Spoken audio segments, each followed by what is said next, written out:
This Chrome tip is specific to people who use Chrome on a Chromebook. You can use the Chromebook's built-in screen capture tool to create either a snapshot of what's on your screen or a screen recording.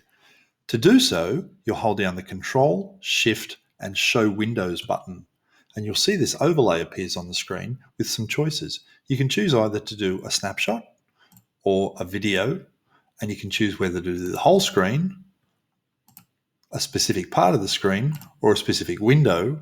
And under the gear wheel, you can choose whether you'd like to use a microphone or not, whether you'd like to use a camera or not.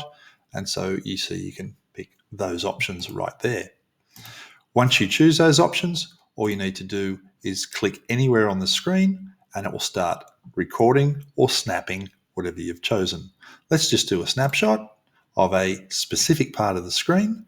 So now I can drag to select an area to capture. So maybe I only want this area with the books. I draw that and hit the Enter key, and it will take a snapshot of that for me. It automatically copies it to the clipboard, ready to paste in wherever I need it.